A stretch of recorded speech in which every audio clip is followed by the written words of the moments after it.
Namaste. Aloha. Welcome. My name is Janapati Das, and we are here for the Bhagavad Gita class. Continuing from where we left off, I'd like to offer my respects to you. Please also let me take the opportunity to offer my respectful obeisances to my spiritual master, Jagat Guru Siddhaswar Pananda Paramahamsa Srila Prabhupada, and to His Divine Grace, A.C. Bhaktivedanta Swami Prabhupada. We'll start with the hearing and chanting of Krishna's names.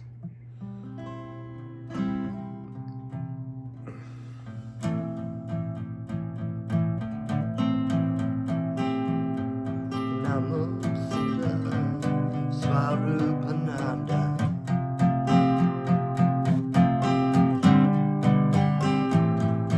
Paramahamsa Namine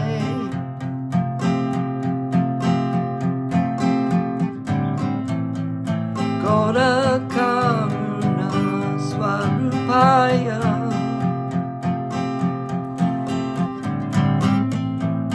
Radha Krishna Pristayate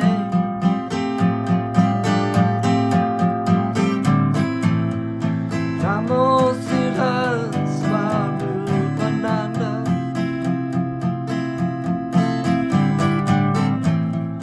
Paramahamsa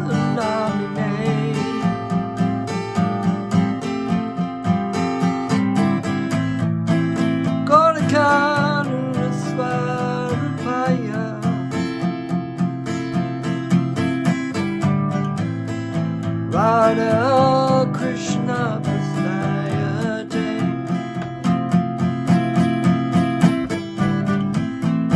Vaja Shri Krishna Chaitanya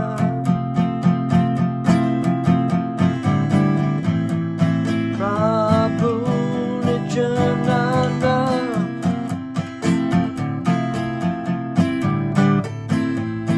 Shri Advaita Gadadhara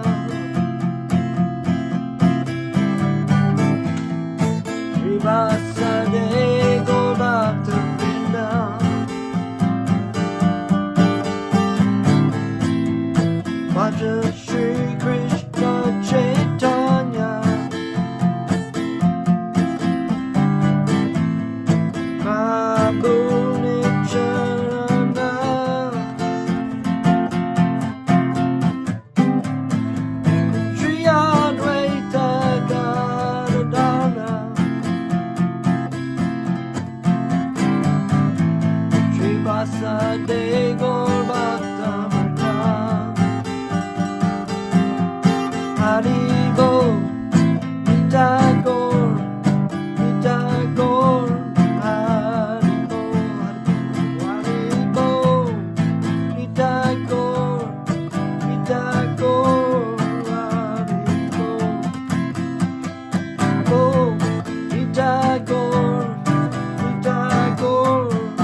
Haribo. Om Namo Bhagavate Vasudevaya.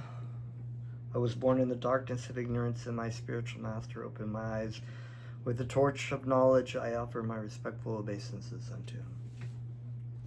So, welcome back to the Bhagavad Gita reading.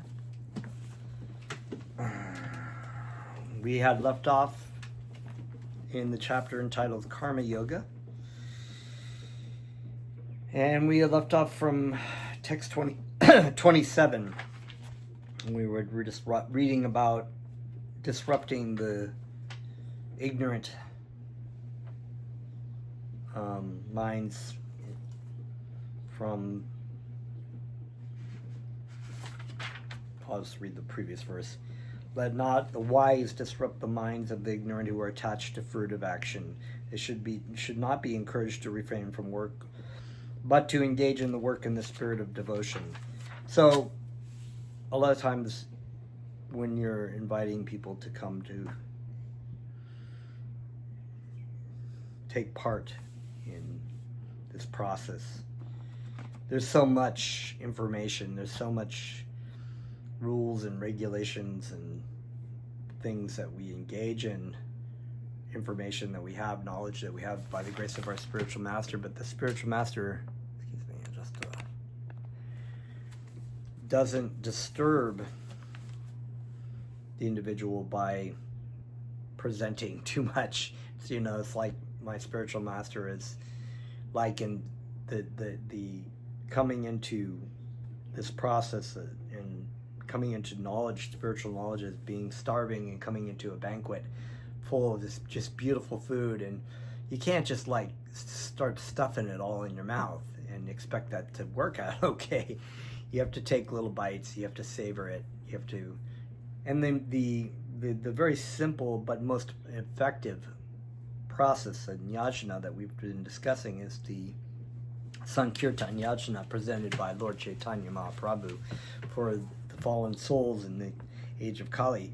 It's very easy, it's very fun, there's no expectations of like, are you a vegetarian, are you sexually celibate, are you this or that, do you know this and that, do you do 12 rounds of japa every day, so that can be overwhelming, to say the least. And actually many times people who have good intentions but maybe are wearing the cloak of the devotee and feeling very puffed up, judge people who come in and scare people off, and so unfortunately those does more damage than goods. But what it says here in the Bhagavad Gita is that they should be engaged to work in the spirit of devotion, make people welcome as friends, give them the chanting of Krishna's names, feed them prasadam. It's like fun things that people like to do, they feel like, oh wow, and they want to help. They just naturally want to engage in service to things that seem very pleasurable and fun. And this is the way we present things.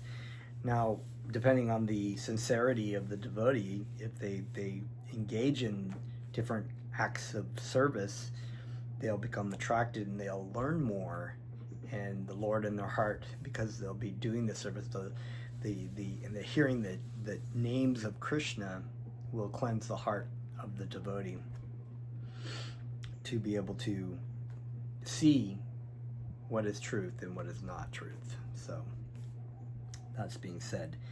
Text 27. Prakritihe kriyamanani gunai karmani sharvasha ahankara vimudatma kartaham iti manayate. Prakritihe, of material nature, kriya manani, all being done, gunai, by the modes, karmani, activities, sarvashaha, all kinds of, ahankara vimujja, bewildered by false ego, atma, the spirit soul, karta, doer, aham, I, iti, thus, manyate, thinks. So we have this very interesting word, ahankara vimujja. And that word muja is having to do with the ignorance. Mudra, muja, oftentimes is referred to people who are acting in the mode of ignorance and have a poor fund of knowledge. But here, ahankara muja, vimuja, is bewildered by the false ego. Ahankara, right, is the false ego. Literally not a reality. In other words, ahankara is this thinking that you are this or that, and having to do with the body or the mind, thinking that you're the body, that you're the activities of the body, that you're the thoughts of the body. And so this is why this is sort of bewildered or put into ignorance, because of the false ego. And the false ego does that a lot of times. Translation: the bewildered spirit soul. So the spirit soul is bewildered by the ahankara, by acting on the platform of the subtle energy of ahankara. Under the influence of the three modes of material nature, those, of course, the gunas in the material nature that we've discussed briefly, and we'll get into more in the Bhagavad Gita itself too. We have a tamas, which is ignorance, rajas, which is passion, and sattva, which is goodness.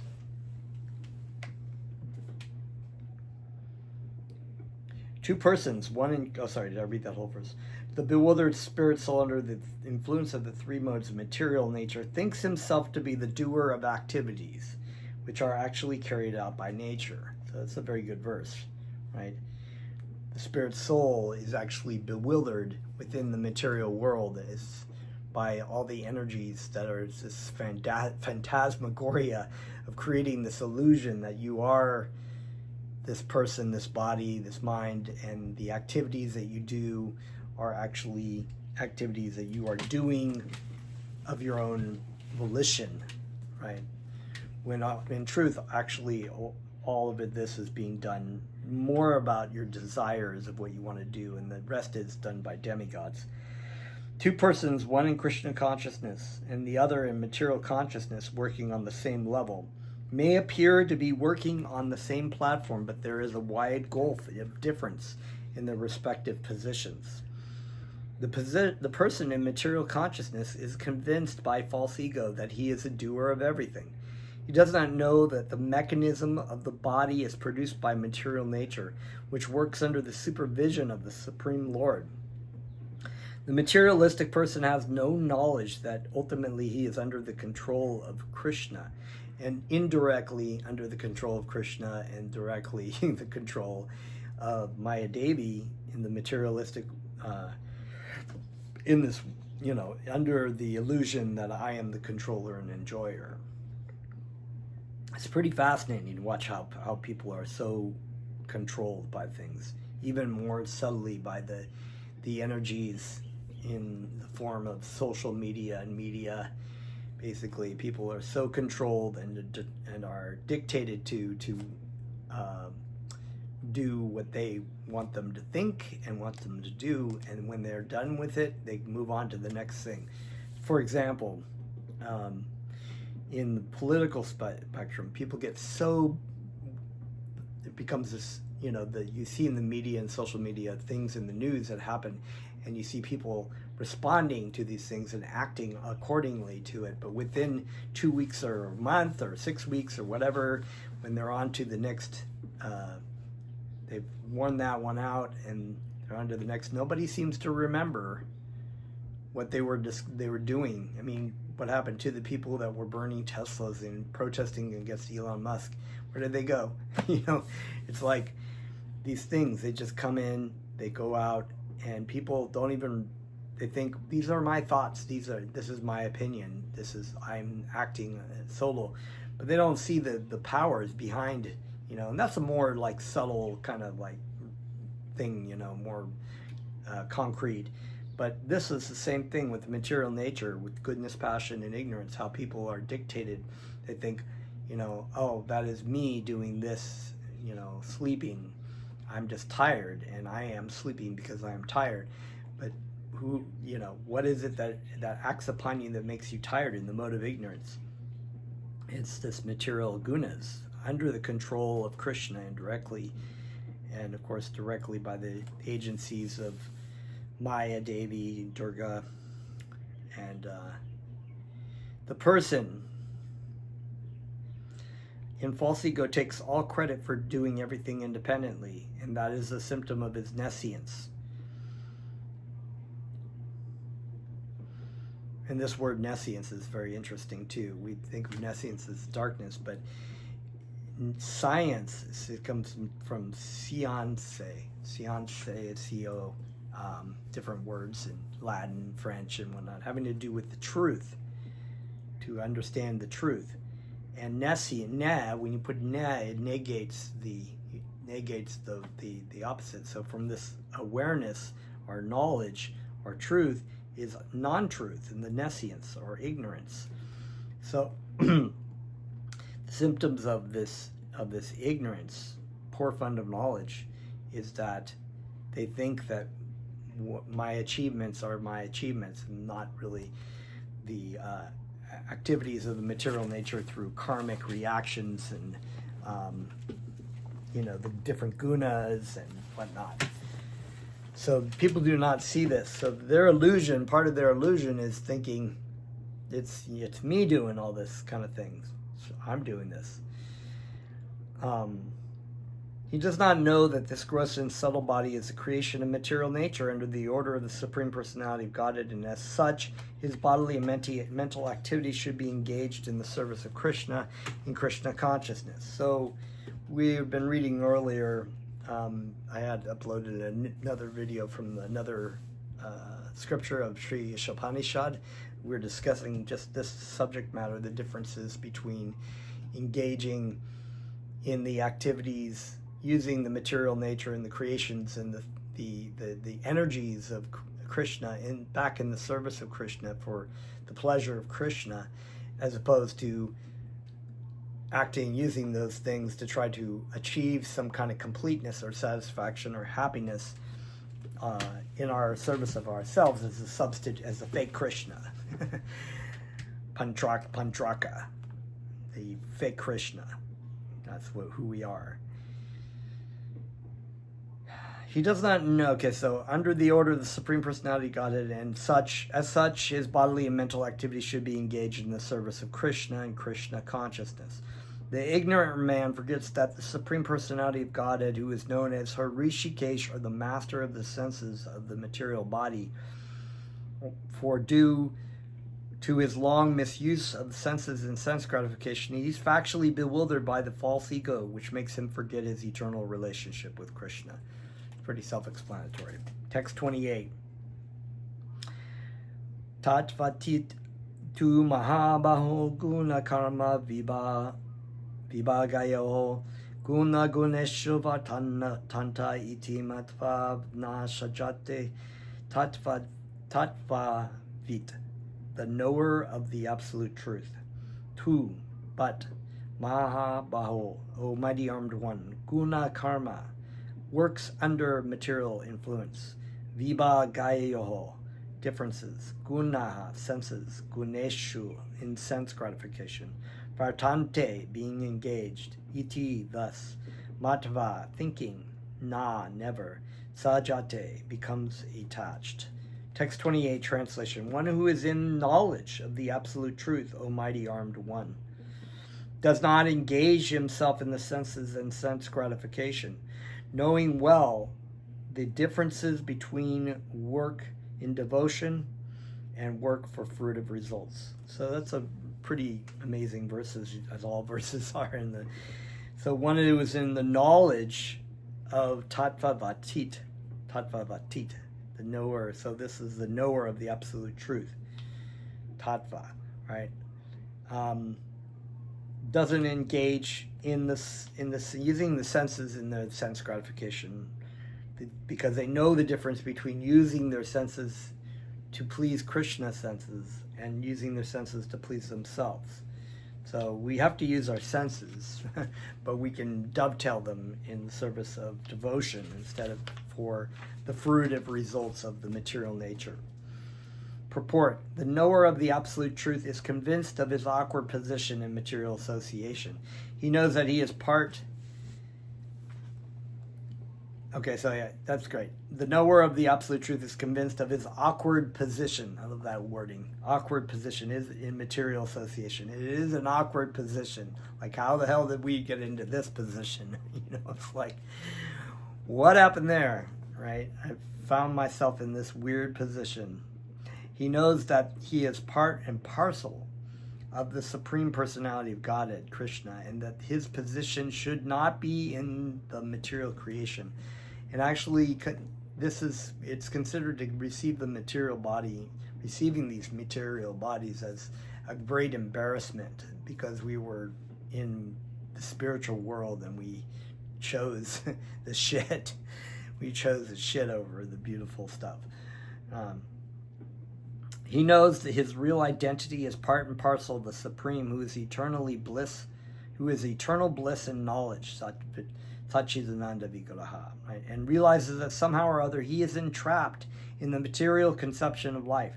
In his pure state of existence, he is meant to dovetail his activities in devotional service to the Supreme Personality of Godhead, Krishna. He therefore engages himself in the activities of Krishna consciousness and becomes naturally unattached to the activities of the material senses, which are all circumstantial and temporary. So understanding conceptually that everything is temporary and not fully satisfying, we may understand that conceptually, we may mentally comprehend that, but we must actually have a higher taste in Krishna's service, in Krishna consciousness, which comes primarily about by the chanting of Krishna's names, which detaches us from that lesser taste that we were thinking, oh, this is really great tasting, and attaching it to the thing that actually has a higher taste, and that becomes more and more, as we engage more and more in that, it becomes more and more sweet. And when we look at the things that we used to do, they just have no appeal to us at all, unless of course we just force ourselves to get on it. It's easy to get, you can get stuck in the mire of mud if you want to walk in that area. You may think, oh, okay, I'm firmly attached, but we have to stay attached to it, because once you start to walk in that mire, your feet, you start getting stuck and you start sinking into it, and you're like, oh, this is actually kind of fun. I actually miss this, and this can happen. So, and there's a lot to that, of how we have to be careful of our words and our actions. If we're being offensive to devotees, or if we're being offensive to Krishna, or most specifically if we're offensive to the pure devotee of Krishna, that's bad news.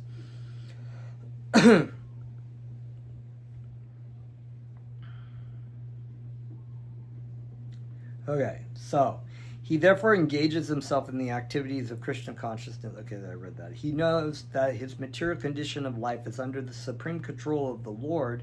Consequently, he is not disturbed by all kinds of material reactions, which he considers to be the mercy of the Lord. So we're in equilibrium. We're not attached to the highs or lows. We realize that if we receive something beneficial materially, we see that as the mercy of Krishna. If we receive something that's not beneficial, we see that also as a mercy of Krishna, because we deserve that by our activities of being offensive and engaged in the material world in previous lives. According to Srimad Bhagavatam, one who knows the absolute truth in the three different features, namely Brahman, Paramatma, and the Supreme Personality of Godhead, is called Tattvavit, for he knows also his own factual position in relationship with the Supreme. So we had been reading in the Sri Ishopanishad, and I recommend either go read the Sri Ishopanishad, but we have been starting these classes reading from the purports by Bhaktivedanta Swami and by our dear Srila Prabhupada in his 18 Pearls of Vedic Wisdom. This idea of complete understanding, realization of Godhead, is Brahman, Paramatma, and the Bhagavan, or the Supreme Personality of Godhead. So it says here that the knower of the complete realization of Krishna is called Tattvavit, because they know their own position in relation to the Supreme. What has been labeled as, Brahman realization, or the impersonal realization, which is taught by monists, there is actually no real relationship, because how do you have a relationship with an ocean of light? Especially in that philosophy where you feel like that you are the Supreme. So there is no relationship. Text 29. Prakter guna samudyaha sajante guna karmashu tan akrishna vido mandan Krishna vinna vichalayat prakritye, impelled by the material modes, guna samudyaha, befooled by material identification, sajante, becomes engaged, guna karmashu, in material activities, tan, all those, akrishna vijja, persons with a poor fund of knowledge. I'm going to write that one down. I like that one, because that's what Bhaktivedanta often talks about. Akrishna vidyaha, persons with a poor fund of knowledge. Mandan, lazy to understand self-realization. Krishna vit, one who is in factual knowledge. Na, may not. Vichalayat, try to agitate. So we see these different words. Guna samudyaha, right? This one, the gunas are the material modes of nature. Bewildered by the modes of material nature, the ignorant fully engage themselves in material activities and become attached. But the wise should not unsettle them, although these duties are inferior due to the performer's lack of knowledge. So that's sort of reiterating what was brought up before, but I like how the word for ignorant is also the one with the poor fund of knowledge, because the knowledge that people have to fully engage in material nature and fruitive activities is a poor fund of knowledge. Maybe like by standards of material knowledge, a lot of knowledge, but by true absolute truth knowledge, by the knowledge of the Supreme Personality of Godhead, it is a poor fund of knowledge. You have the wrong knowledge. You're basically given somebody tells you, go, how do you get there? You say, oh, well, take this way. And the yogi or the sage is like, no, that's the other way, But who do you listen to, right? Persons who are unknowledgeable falsely identify with most gross material consciousness and are full of material designations. This body is a gift of the material nature, and one who is too much attached to the bodily consciousness is called mandan, or a lazy person without understanding of the spirit soul. So mandan is actually being lazy, because it doesn't help people. Spiritual life is work, and you're given the directions by what you need to do from your spiritual master, or from the lover of Krishna, but you have to do the work. So, lazy people are just like, I'll just come and get whatever comes to me, and or I'll go after it, thinking that is. So in that sense, they may not appear to be lazy, but they're lazy in spiritual realization. Ignorant men think of the body as a self. Bodily connections with others are accepted as kinsmanship. The land in which the body is obtained is the object of worship, and the formalities of religious rituals are considered ends in themselves. this is great. You know, it's what we see in society. You know, it's like these people look like me, they talk like me, we have the same culture, we have the same, therefore we're kinsmen, and we don't relate to those people that look differently or they act differently, because they're from a different, the lower country and uncivilized country, right? The land of the body is obtained is the object of worship. And it's okay, you know, to have been patriotism about your country and believing in the values of your country, but to worship, you know, the land in which the body is obtained is kind of ridiculous, because in your next life you could be born as a dog, or even maybe another race, another country, and the formalities of religious rituals are considered ends in themselves. So the idea of just doing ritualistic activities just for the sake of, that's your religion, and you just follow what your religion is, and your father did that, and your father's father did that, without even really understanding what the purpose of religious rituals actually are. And this is what Jesus had to deal with. You know, we have these Pharisees and sages who were basically enacting perfectly the rules and rituals. And even in the Hindu tradition, in stories of Lord Chaitanya, you have Brahmanas who are acting the same way. They just did the rituals without realizing what the goal of the rituals was, which is Krishna. And Jesus Christ was saying, yes, our Father is the goal of all the things that you're doing, and you're just doing them without understanding why you're doing them. Social work, nationalism, and altruism are some of the activities for such materially designated persons.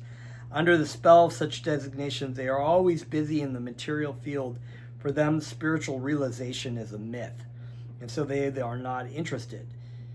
Or they just don't know what there is a goal of spiritual realization. They just think, well, you know, we just live, we get married and have kids and try to raise our kids morally, and you know, get jobs and work and accumulate wealth, and so we can give to our children, and our children can have grandchildren, and et cetera, et cetera. And that's the cycle of life, you know, without realizing that there is a higher purpose above all this stuff.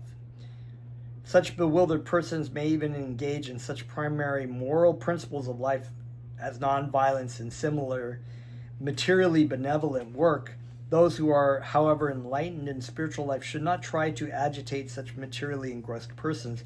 Better to prosecute one's own spiritual activities silently. So a lot of times people are not really interested in spiritual truth, but that doesn't mean you don't try to help them in some way, become friends with them, in the sense that you try to guide them or be able to give them prasadam or Krishna's names in some way, and that's how you help people. But it is better, you know, than to argue with them and saying my way is better or whatever, than just to be silent about it and not try to be, you know, bludgeon people over the head with this information. Men who are ignorant cannot appreciate activities in Krishna consciousness, and therefore Lord Krishna advises us not to disturb them and simply waste valuable time. Sometimes you have to ask yourself why you need to, you know, there are people who are just like obstinate and want to try to change your mind about, you know, that you're just following some myth or some religion, and you know, you want to try to convince them because of a false ego thing, like, you know, they're criticizing me, so therefore I need to defeat them with my valuable knowledge. But they may not even hear it. They may be receptive. A lot of times people are very closed off. They're just spewing out what they want to say. They're not really listening to what you have to say. So but the devotees of the Lord are more kind than the Lord, because they understand the purpose of the Lord. Consequently, they undertake all kinds of risks, even to the point of approaching ignorant men to try to engage them in the acts of Krishna consciousness, which are absolutely necessary for the human being. So the pure devotees are merciful, and they provide, they they will sow the seed wherever it may be. As Jesus said in his parable, that sometimes seeds fall in different kinds of soils or rocks or something like that, but they're distributing. And that's also mentioned in the Vedas as well, that God provides his mercy upon all people. Text 30. Mai sarvani karmani sanyash yatma chetasha nilashir nirmamo budva yudyavas yasva vigata javara. Mai unto me sarvani, all sorts of karmani, activities, sanyasya, giving up completely, ahatma, adhyatma, with full knowledge of the self, chetasya, consciousness, nirashihi, without desire for profit, nirmaha, without ownership, budva, so being, yudyashva, fight, vigata javala, without being lethargic. Translation, text 30. Therefore, O Arjuna, surrendering all your works unto me with mind intent on me, without desire for gain and free from egoism and lethargy, fight.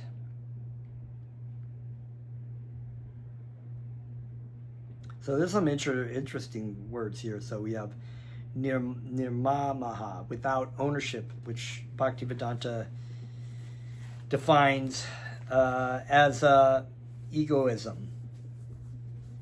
In this case, it's like, he's talking about false egoism. This is mine, that is mine, I want to control that. So it's a sort of lust. Beautiful verse. Purport: this verse clearly indicates the purpose of the Bhagavad Gita. The Lord instructs that one has to become fully Krishna conscious to discharge duties as if in material discipline. Such an injunction may make things a little difficult. Nevertheless, duties must be carried out with dependence on Krishna, because that is the constitutional position of the living entity. So we can't all just go off to the forest and the mountains and try to be a yogi like what Arjuna was doing. This is the point that Krishna was making. You have the propensities of a warrior. We have a battle here that is of very great value. You can't, just because you need to kill people in your family, doesn't give you the reason why you should disobey what I'm asking you to do, the instruction that I'm asking you to do. And this is similarly Krishna's message to all of us. We have to act in the material world. We have to raise families. We have to go to work and do lots of things that are seemingly materialistic. But we do that with the intention of Krishna on our chariot. Krishna is on our chariot. We are doing this for Krishna. Everything we're doing is for Krishna. We're serving our spiritual master in Krishna by doing the best we can with our activities in our body in this material world while we're here.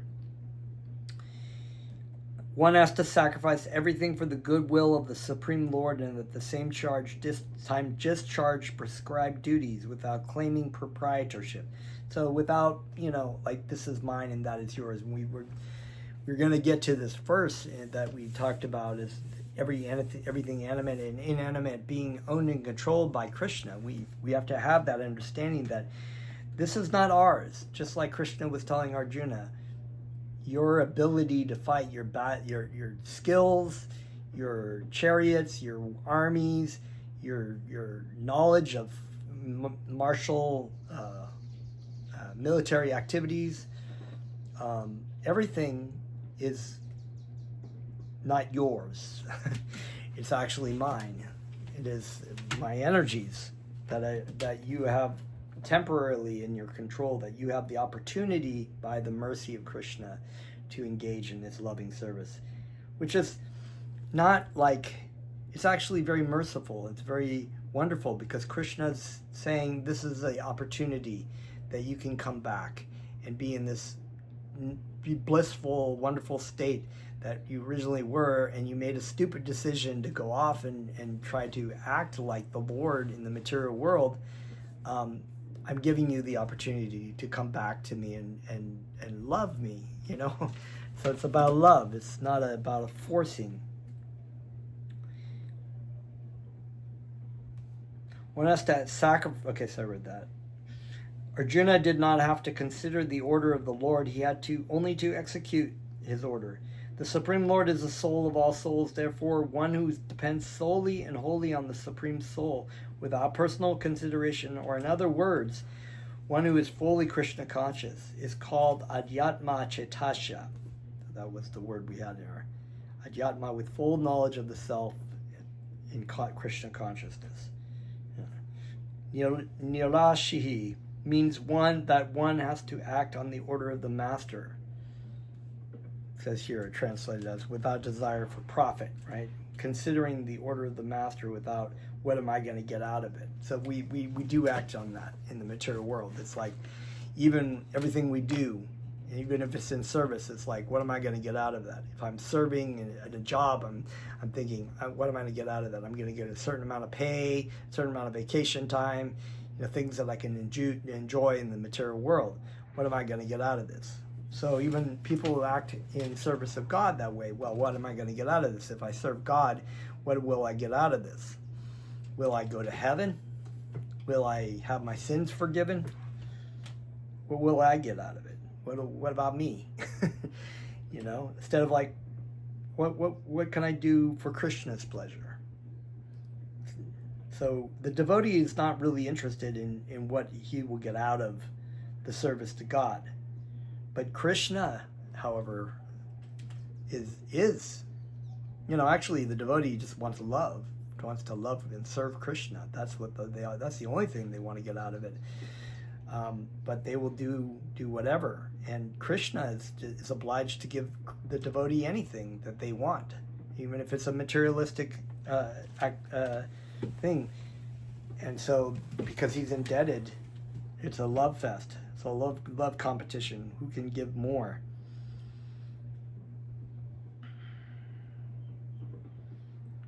Nor should one ever expect fruitive results. The cashier may count millions of dollars for his employer, but he does not claim a cent for himself. Similarly, so it's like, if you've ever worked in a cashier, and I've had to count like just so much money out of a cashier, but I don't ever think, well, I think I'll just pocket a couple $100 because, maybe I deserve that. I know that it belongs to the company, and if I steal it, then I will there will be a retribution for that. Similarly, one has to realize that nothing in the world belongs to any individual person, but that everything belongs to the Supreme Lord. That's the Sri Ishopanishad. That is the real purport of Mai, or unto me. And when one acts in Krishna consciousness, certainly he does not claim proprietorship over anything. This consciousness is called nirmama, which is without ownership. Or nothing is mine. Nirmama. Nothing is mine.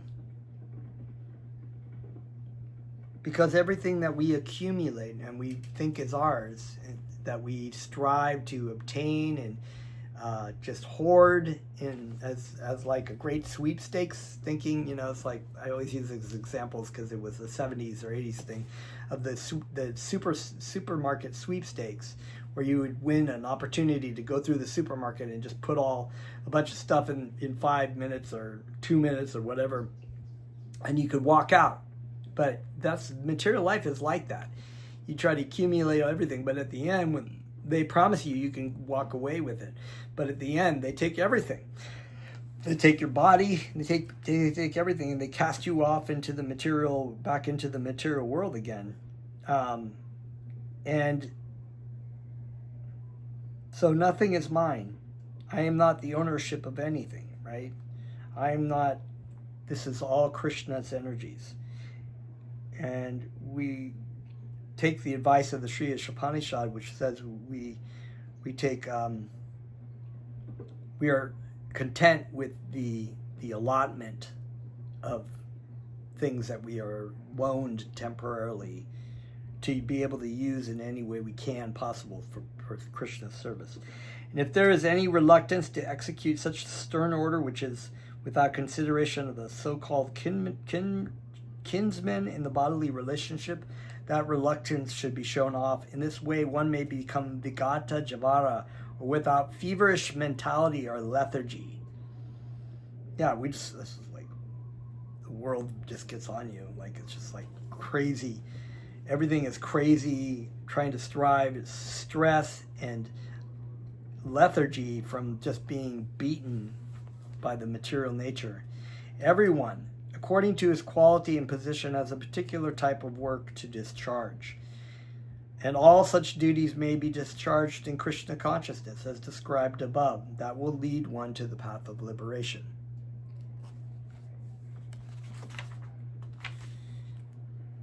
Okay, quickly, no more verse. Text 31. Ye me matam idam nicham anutishtanti manavaha shradhavanto nashuyanto muchante tepi karmabihi.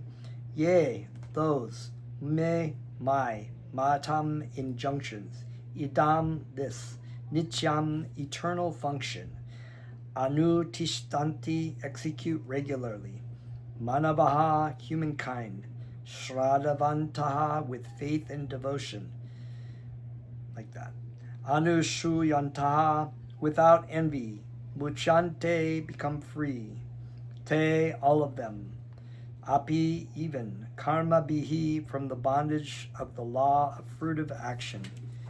So another wonderful word, of course, is shraddha, which means faith.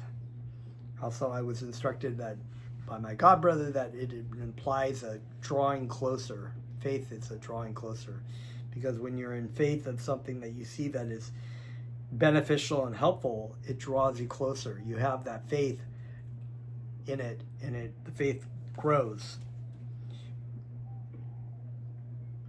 The injunction of the Supreme Personality of Godhead Krishna is the essence of all Vedic wisdom. Therefore is eternally true without exception. As the Vedas are eternal, so this truth of Krishna consciousness is also eternal. One should have firm faith in this injunction without envying the Lord. There are many philosophers who write comments on the Bhagavad Gita but have no faith in Krishna. They will never be liberated from the bondage of fruit of action. But an ordinary man with firm faith in the eternal injunctions of the Lord, even though unable to execute such orders, becomes liberated from the bondage of the law of karma. In the beginning of Krishna consciousness, one may not fully discharge the injunctions of the Lord, but because one is not resentful of this principle and works sincerely without consideration of defeat and hopelessness, he will surely be promoted to the stage of pure Krishna consciousness. Wonderful. I think we'll read this next verse too, because this goes along with text 31. Text 32. Ye tavetad abhyashuyanto nanushtitanti me matam sarvagana vimudam stan vidinastan acheshtashaha. Yea, those two, however, etat, this, abhyashuyanta, out of envy, na, do not, anutishtanti, regularly perform, me, my, matam, injunctions, sarva, ganana, all sorts of knowledge, vimudjan, perfectly befooled, there's our word mudja again, tan, they are, vidi, know it well, nashtan, all ruined, etash shaha, without Krishna consciousness. Translation, but those who out of envy disregard these teachings and do not practice them regularly are to be considered bereft of all knowledge, befooled, and doomed to ignorance and bondage. Heavy. So, in order to act as Krishna in this material world, as the Supreme Controller, you have to be envious of the Supreme Personality of Godhead because of his position and want to have that. That is an envy, right? And a lust. And in the story in the Krishna book of Pandraka, King Pandraka, who falsely claimed himself to be Krishna, and Krishna to be, or to be Vasudeva and Krishna to be, you know, a fake, you know, challenged Krishna to, and it's a very funny story, you know. If you read it, you should go back and read it, or hear the story in my videos on Krishna book. It was laughable because there was a lot of cases of people laughing or making fun of Pandraka because he looked so foolish. And these are people who are bereft of knowledge and ignorant. They are the muja. They are the ignorant and lowest of mankind, because they disregard, they're envious, and they think they can do it their own way.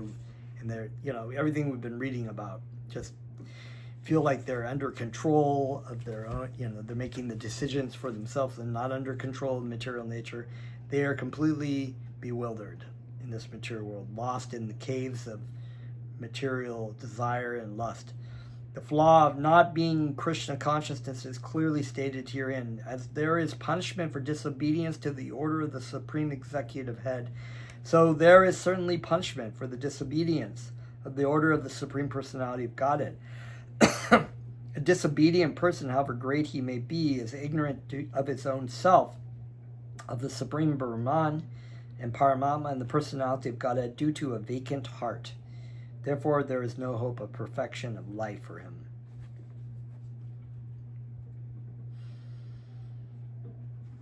Wonderful. So we will end there and pick up next time in text 33. Thank you very much. Haribol.